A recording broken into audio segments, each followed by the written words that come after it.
메리 크리스마스 오늘 성탄절 주일이에요.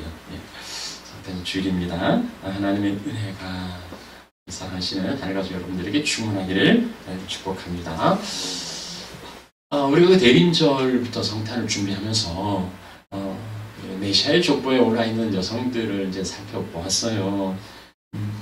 다말이었고요. 그리고 라합이었고 또 루시였고요. 그리고 이제 바세바였습니다. 한결같이 다 독특한 사람들이에요. 이게 좀 어떻게 보면 좀 이렇게 비정상적인 그리고 이 스토리가 좀 일상적이잖아요. 좀 범죄하는 것 같기도 하고 이런 이야기들 한달간 들으시니까 조금 피로감 이런 분이 아니고 지극히 유대의 그 순결한 이제 처녀예요. 오늘은 좀 부담 없이 들으셔도 되겠습니다. 누가복음 1장 말씀을 이제 한번 살펴보도록 합니다. 천사 가브리엘이 그 나사렛 동네 한 처녀를 찾아갑니다. 그녀 이름은 마리아예요. 그리고 그녀는 요셉이라는 청년과 정혼한 사이라 합니다. 오늘날은 뭐 이게 약혼이나 정혼이라는 걸 이제 생략하는 경우들도 많이 있지만 이 당시 유대 사회의 정혼은 약혼은 이제 결혼과도 같은 그런 법적인 효력을 이제 가지고 있었습니다.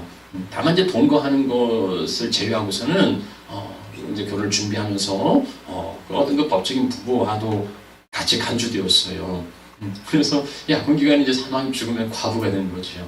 생과부가 되는 거고 특히 이제 뭐 오늘날도 그렇지만 그 당시에 유대 사회는 이 간음에 대한 죄를 엄격하게 다루었어요.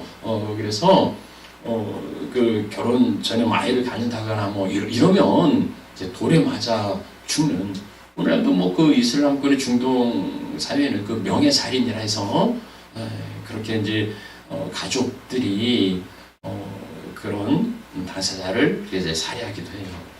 아무튼 이 당시는 이제 약혼을 했다는 건 거의 뭐 결혼과도 같은 이제 그런 관계에 있었다는 거예요. 자, 아무튼 천사가 왜 마리아를 찾아갔을까요? 약혼 축하해서 무슨 뭐 선물이라도 주려고 찾아갔을까요? 천사가 마리아를 찾아가서 인사를 건넵니다. 은혜를 받은 자여 평안할지어다. 주께서 너와 함께 하시도다. 은혜와 평안과 그리고 동행과 우리가 기대하는 모든 좋은 것들이 다 이 안에 들어있어요. 이보다 더 좋은 말이 뭐 또 어디 있겠어요? 은혜를 받은 자여 평안할지어다. 주님이 너와 함께 하신다. 우리도 늘 이런 이야기를 듣고 싶지 않습니까? 더군다나 하나님 심부름꾼이 천사가 하는 이야기인데 하나님 말씀과 동일하지 않겠어요? 참 얼마나 복된 말씀입니까? 근데 또 의아하기도 해요. 왜 갑자기 자기에게 나타나서 이런 인사를 하는가? 그러니까 마리아가 이거 어찌된 일인가 하고 놀랍니다. 이제 이게 뭐 꿈인지 생시인지 싶기도 하고, 그리고 또 이렇게 이제 좋은 이야기를 하는 건 혹시 이제 이렇게 좋은 말로 먼저 안심시켜놓고 그 다음에 무시무시한 이야기를 할 수도 있잖아요. 그런 거 아닌가? 왜 나에게 은혜를 받았다고 주님이 함께 하신다고 말씀하시는 걸까? 이런 생각이 들었겠죠. 그러니까 이제 전사가 그 생각을 안 했나 봐요. 무서워하지 말라고 다독여요. 무서워하지 말아라. 그런 거 아니다. 하나님의 은혜가 너에게 임했다. 네가 하나님의 은혜를 입었다. 보세요. 은혜를 받은 자요로 시작하고 네가 은혜를 입었다 시작해요. 그러니까 은혜로 시작해서 은혜로 정말 이처럼 좋은 게 또 어디 있겠습니까? 진짜 최고죠. 예. 그럼 이제 기대할 수 있을 거. 하나님 은혜를 주신다고? 그 은혜가 뭘까? 하나님이 나에게 주시는 그 은혜가 뭘까 하는 그 기대가 잔뜩 있지 않겠습니까? 관심을 가지 않겠어요? 천사가 이제 그 은혜가 뭔지를 이야기합니다. 예, 내가 잉태하여 아들을 낳을 건데 이름을 예수라 하라 하는 거예요. 여러분이 그 마리아의 그 입장이었다면 어떤 생각이 들겠어요? 이게 이 청천벽력과도 같은 이 말도 안 되는 소리죠. 내가 이제 할 이야기가 있고 못할 이야기가 있는데, 그쵸? 뭐 말이라고 다 할 수 있는 건 아니잖아요. 아무리 그래도 처녀에게 애를 낳을 거라는 이야기는 이건 할 수 있는 이야기가 아닌 거죠. 예. 혹시 뭐 또 뭐 애를 낳아본 뭐 여성이라면 또 모르겠지만 아직 이제 정혼하고 아직 동거하기도 전인데 왜 네가 아들을 낳을 거라? 그럼 어떻게 됩니까? 이게 발각이 되면은요, 뭐 결혼은 고사하고 죽음이에요. 돌에 맞아 죽을 지경이란 말이죠. 뭐 은혜가 뭐 내게 있을 거라고 네가 은혜 받았다고 싶고 그렇게 하고선 하는 얘기가 너가 아들 낳을 거야. 이런 이야기를 하는 거예요. 마리아가 좀 성질이 있었으면 뭐 천사원 보고 그냥 멱살을 한번 잡았을 수도 있어요. 뺨을 한번 갈겼을 수도 있겠다 싶어요. 이게 참 말이 안 되는 이야기죠. 그게 뭔 은혜입니까? 물론 뭐 주님이 원하시면 또 뭐 이렇게 해드릴 수도 있지 않겠어요. 근데 이제 그게 감당할 만한 일이어야지 이건 아니죠. 예. 뭐 여러분에게 천사가 나타나서 너가 은혜를 받았어 축하해 이러면서 내 하나뿐인 거 가장 소중한 거 그걸 좀 내놔. 그럼 그걸 은혜라고 생각할 수 있겠어요. 그렇게 생각하기 어렵죠. 근데 이제 마리아에게 네가 아들을 낳을 건데 그 이름을 예수라고 하라고 이야기해요. 그러면서 그 아들이 어떤 아들인지를 이제 이야기를 합니다. 설명을 해줍니다. 그는 네 아들은 아니라고. 마리아의 아들도 아니고 요셉 아들도 아니에요. 그러니까 자기 태에서 나왔다고 해서 자기 아들이 아닌 거죠. 그럼 더 쓰고 아니 내가 낳았는데 내 아들이 아니라고? 그럼 뭐하러 낳냐? 그런 생각이 들지 않겠습니까? 근데 천사가요, 그 아들은 지극히 높으신 자의 아들이고 그리고 다윗의 왕위를 이을 메시아라고 그렇게 이제 알려줍니다. 이 유대인들은 그 일찍부터 특히 이제 지금 로마의 압제 가운데 있지 않습니까? 그러니까 메시아가 와서 구원한다는 메시아 대망 사상이 유대인들에게 있었단 말이죠. 근데 그렇게 고대하던 메시아가 드디어 오신다는 거예요.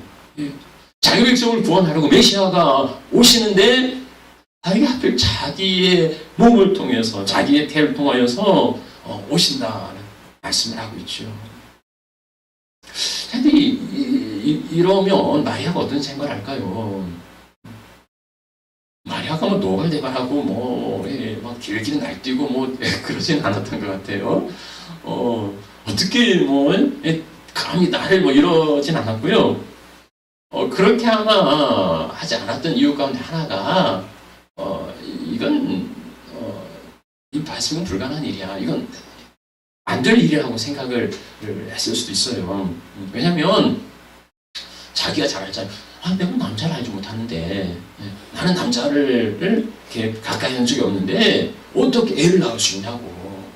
애를 낳는 것은 남녀가 동침해서 관계할 때 아들을 낳는 거지 난 남자를 알지 못했는데 어떻게 이런 일이 있을 수 있겠습니까? 이건 말도 안 되는 이야기입니다. 제가 그런 얘기를 하는 거죠. 천사가 얘기를 해요. 그래 맞다고 맞는데 그건 남녀가 만나서 아이를 낳는 게 아니고 성령이 내게 임하여서 지극히 높으신 능력이 너를 덮으면 너가 아들을 낳을 거라고 성령으로 되어진 일이라고 그렇게 말씀하고 있어요. 요셉과 마리아는 이 잉태에 무관해요. 요셉이 관여하고 마리아가 어떻게 해서 그렇게 낳은 아들이 아니고요. 마리아가 뭘 어떻게 해서 낳는 게 아니에요. 그건 아니고 성령께서 너를 통하여서 아들을 주실 거라는 겁니다. 간단하지만 이건 굉장히 귀하고 그리고 중요한 우리 사역의 원리예요. 하나님의 역사를, 하나님의 일을 내가 주인이 되고 내가 주어가 되어서 내가 뭔가를 이루어가는 게 아니고, 그게 아니고 하나님의 능력이 나를 통하여서 나타나고 하나님의 역사가 나를 통하여서 이루어지는 거죠. 여기 35절 말씀도 성령 이라고 말하고 있어요. 그러니까 이 일을 주도하시는 분은, 이 일의 주어는 성령이에요. 성령께서 나를 통하여, 나는 수단이에요. 나는 도구예요. 나를 통하여서 성령의 역사가 나타나고 일어나는 거. 기독교 역사는 바로 그거였어요. 그래서 약한 자들도 부족한 자들도 어리석은 자들도 하나님의 역사를 능히 감당할 수 있었던 것은 능력이 아니고 순종이었기 때문이에요. 내가 하는 것이 아니라 성령의 능력으로 이 일이 이루어진다. 이렇게 전사가 이야기합니다. 그러자 마리아가 반응이 어떤 반응이었을까요? 주의 여종이 오니 말씀대로 내게 이루어지이다. 놀라운 고백 아닙니까? 이 당시 그 마리아의 그 나이가 한 10대 이제 중반 정도 이렇게 학자들이 생각을 해요. 이때 왜냐면 이제 일찍이 결혼을 했거든요.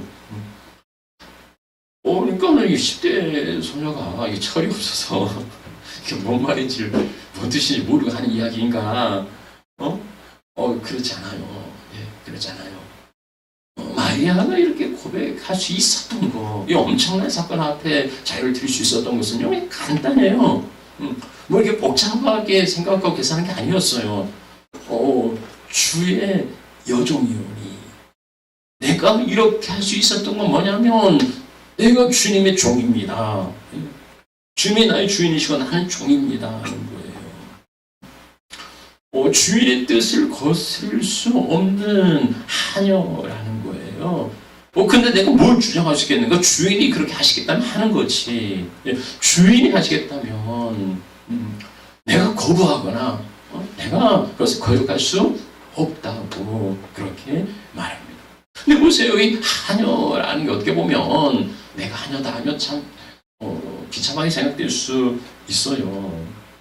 그런데 주님은 우리를 하녀라고 생각하지 않아요. 만약 하녀라면 굳이 찾아와서 그렇게 이야기할 필요가 없겠죠. 그렇게 동의를 걸 필요가 없겠죠. 그냥 하면 되지. 뭘 그렇게 천사를 보내가지고, 야, 네가 하나님의 은혜를 입었고, 너를 통해서 하나님의 아들이 올 거고, 이렇게 이야기할 필요가 없는 거잖아요. 주님 우리를 하녀처럼 대하지 않으세요. 그래서 인격적으로 우리에게 동의를 구하시는 거죠. 그러니까 하나님의 입장이고, 우리는 하나님이 우리에게 인격적으로 대한다고 그래서 나도 하나님 앞에 동등하게 싫어요 이럴 수는 없잖아요. 우리는 하나님의 종인데 하나님이 마음대로 하십시오. 그리고 마리아가요, 주의 여종이오니 하고 순종해요. 사랑하고 의논하지 않아요. 이 일을 요셉과 자기 남편도 사람이고 그런 법적인 관계 있잖아요. 근데 요셉하고도 일절 의논하지 않아요. 당연한 일을 의논할 필요가 없는 거라는 생각이지요. 이건 마땅한 건데, 이건 당연한 건데, 사람하고 의논해서, 그래서 그런 게 아닌 거예요. 하나님 앞에 당연히 순종할 거예요. 여러분 이게 이제 그 마리아의 그 수택 의지에 관한 말씀을 우리가 누가복음 1장에서 살펴보았어요. 그런 이런 생각이 들지요. 이게 어떻게 가능한 일인가? 내가 마리아라면 순간순간 화를 내고 그리고 이거 됐어요 그럴 것 같은데 어떻게 이 분은 이때 아이죠. 이 10대 소녀는 어떻게 그럴 거라고 받아들일 수 있었을까? 이게 도대체 비결이 뭔가? 오늘 나의 그 삶을 그 돌이켜 보면 얼마나 이기적이고 얼마나 계산적인지, 예, 그리고 또 얼마나 생색을 내는지, 예, 그 뭐 꼴랑 그 조금 하면서 뭐, 예, 뭐 알아달라고 알아주지 않으면 또 뭐 시험 들고 뭐, 예, 그리고 또 내 생각대로 하겠다고 뭐 내 주장대로 하겠다고 뭐 하고 또 대가가 있어야 돼. 내가 이거 해주면 하나님 뭐 해주실래요? 뭐 이런 참, 예, 이런 모습들을, 예, 보는데 연말이 되면 각 교회가 긴장을 하잖아요. 우리가 뭐 뭡니까 뭐 봉사하고 뭐 이런 역할들이 별로 없으니까 그런 고민도 없지만 웬만한 교회들은 또 뭐 다들 이맘때쯤 되면 이제 나 그만할래요 하고 내년부터 안 할래요 뭐 이런 사람들 얼마나 많은지 몰라요. 근데 이 10대 이 철부지 소년은 어떻게 자기 목숨을 걸고 자기 인생을 걸고 이 위대한 일을 해낼 수 있었겠느냐. 도대체 마리아 정말 대단한 사람이에요. 어쩜 저럴 수 있을까 하는 생각이 들죠. 어떻게 해냈을까요? 마리아여서 한 건 아니죠. 마리아여서 한 건 아니고요. 뭐 마리아가 어떤 뭐 정말로 용감무성하고 뭐 대단해서는 아닐 겁니다. 우리는요, 예, 앞서 그 천사가 마리아에게 그 건넨 그 인사에서 힌트를 찾아볼 수 있어요. 그러니까 지금 아무 일도 없었던 거예요. 근데 천사가 마리아에게 나타나서 인사를 건네고 그리고 이 일을 이야기하는 겁니다. 네, 그 똑같은 이야기 시작과 끝에서 우리는 한 단어를 찾아낼 수가 있어요. 그 뭐냐면 은혜를 받은 자요. 네가 은혜를 얻었다. 네가 은혜를 얻었다. 그러니까 마리아가 그렇게 할 수 있었던 거, 그건 마리아여서도 아니고 마리아 어떤 그 능력도 아니고 하나님의 은혜라고, 하나님의 은혜라고 그는 설명할 수 있는 거예요. 예, 하나님의 은혜가 임하면 하나님의 은혜로 너희들 능히 이뤄낼 수 있었다는 거고요. 하나님의 은혜가 임하면 우리도 그런 주일들을 능히 이뤄갈 수 있다고 우리 말씀을 통해서 믿는 거죠. 우리가 생각하는 은혜는 뭡니까? 은혜 받았다. 하나님의 나의 은혜를 주세요. 이런 기도를 많이 하는데 우리가 기대하는 은혜는 뭡니까? 하나님에게 주신 은혜, 뭐 기쁨과 형통과 아니면 어떤 뭐 잘 되는 거, 번성하는 거, 뭐 성공하는 거, 뭐 그것도 은혜죠. 헤런 카리스라고 하는데요.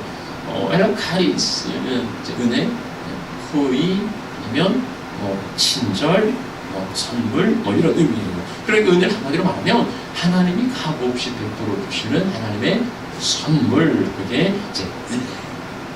하나님의 선물이다 보니까 뭐 하나님 나쁜 거 주시겠어요?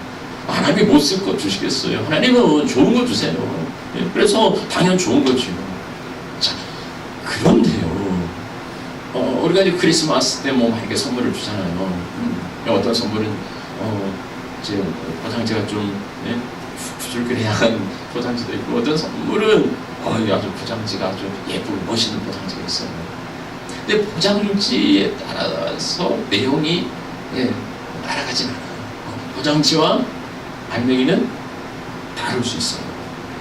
그럼 포장지를 보고 택하겠어요? 아니면 알맹이를 보고 택하시겠어요?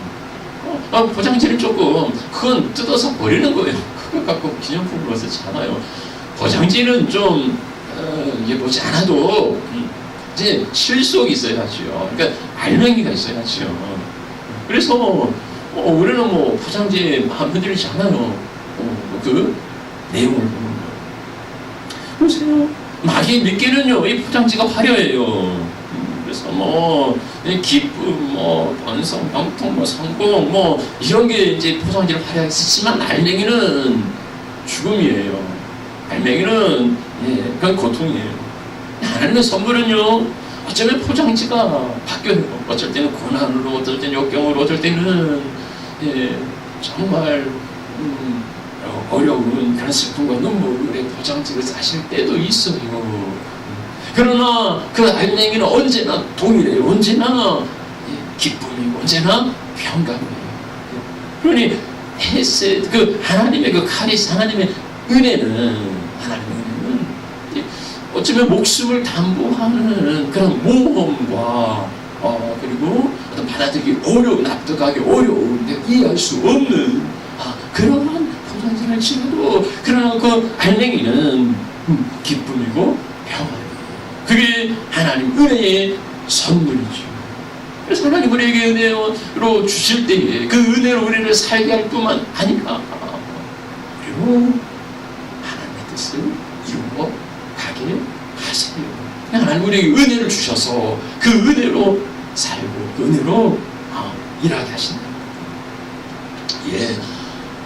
은혜 아니면 살아갈 수 없다는 그 고백은 정당하고 그리고 절실하고 우리의 육체가 호흡하지 않고 살아갈 수 없듯이 우리의 영혼이 하나님의 은혜로 숨을 쉬지 않고서는 영원히 살아갈 수 없어요.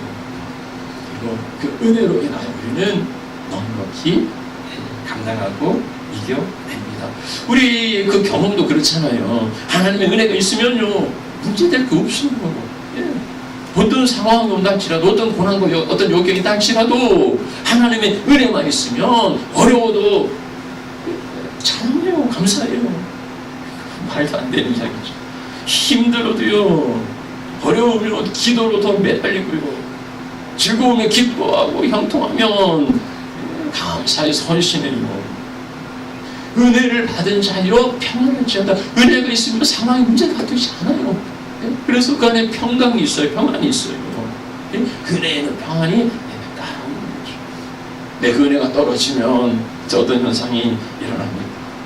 은혜가 없으면요 윤활유 없는 기계처럼 삶이 건조하고 메마르고 빡빡하고요 안고 빠진 찐빵처럼 맛도 없고 밋밋하고요 삶이 메마르고 삭막하고 날카롭고 그리고 싸납고 짜증나고 공격적이에요. 그래서 뭘 건들기만 해봐 하면서 늘 스탠바이 하고 있어요. 그래서 누구나 시비고 어렵다고 불평하고 낙심해요. 힘들다고 죽겠다고 하고요. 잘 되면은 자기 그 즐거움과 쾌락을 쫓아가요. 형통하면은 하나님에게서 멀어져요. 은혜 없으니 그런 거죠. 우리 삶에 어떤 증상이 있습니까? 하나님 은혜가 있으면은요 기쁨이 있고 평강이 있죠. 하나님의 은혜가 없으면 그저 그렇고 그런 삶이 되는 겁니다. 그래서 우리는 날마다 하나님의 은혜를 구하지요. 하나님 나에게 은혜를 달라고. 우리의 기도의 제목이 그거 아닙니까? 하나님 나에게 은혜 주세요. 하나님 나에게 지금 은혜를 좀 부어달라고. 그렇게 간구하지 않습니까? 내가 잘 되고 평안하고 그러기 위해서가 아니고 은혜가 있어야 내가 살아가니까 내 삶이 하나님의 은혜로 이루어지니까 그리고 하나님의 뜻을 이루어가는 것도 그 하나님의 은혜로 되는 거니까 하나님 나에게 은혜를 달라고 우리는 늘 그렇게 간구합니다. 그렇게 간구하시고 하나님의 은혜가 늘 충만하시기를 축복합니다. 자 그런데 말이죠. 은혜를 달라고 이제 기도하지 않습니까? 그럼 하나님 은혜를 주시던가요? 하나님 은혜 주세요. 하나님 감으로 메마른 땅에 담배를 내리시듯이 메마르시는 건 하나님 은혜를 달라고. 그렇게 간구하지 않는 사람이 없어요. 그런데 기도하고 간구하는 하나님의 은혜가 내 삶에 풍족하게 주어질 때도 있지만 그렇지 않을 때도 많아요. 어쩌면 더 많아요. 하나님 남들에게는 풍성하신 것 같은데 나에게는 좀 인색하신 것 같아요.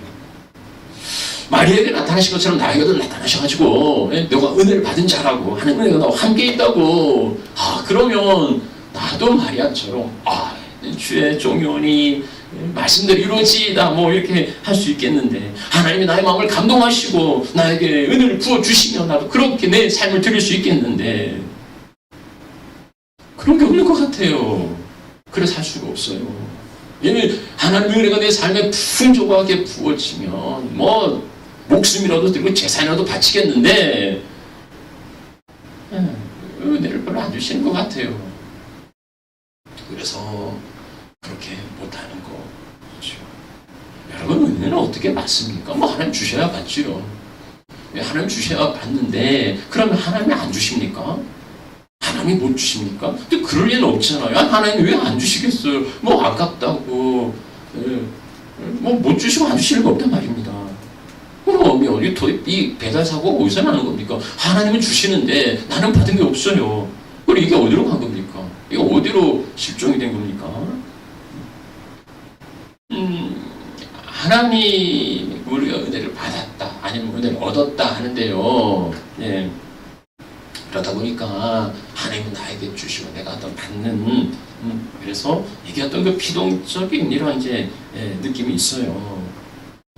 그렇지만 영어 성경이나 헬라어 성경을 보면 여기는 지금 found, 찾았다고 이야기하죠. 그건 마리아가 하나님의 은혜를 능동적으로 발견했다는 거예요. 찾았다는 거예요. 만들었다는 건 아니고요. 찾았다는 거예요. 그러면 없는 걸 찾을 수가 없어요. 뭔가 있으니까 발견하는 거지 없는 걸 어떻게 찾아요? 없는 건 만들어야지 그건 찾는 거예요. 아니에요. 그러니까 이미 주어져 있는 것을, 주어져 있는데 그걸 내가 발견하고 내가 찾아내는 거예요. 여기 얻었다, 은혜를 얻었다는 것은 발견했다는 뜻입니다. 그래서 주석가 렌스키가 그런 이야기를 하죠. 하나님의 은혜는 발견되는 거지 그것은 획득하는 건 아니라고요. 내가 어떤 그 자격을 갖추고 어떤 수고, 어떤 노력을 통하여서 내가 얻어내는 게 아니라는 거예요. 그것은 대가나 공로가 없이 값 없이 우리에게 부어지는 하나님의 선물이죠. 그래야 은혜죠.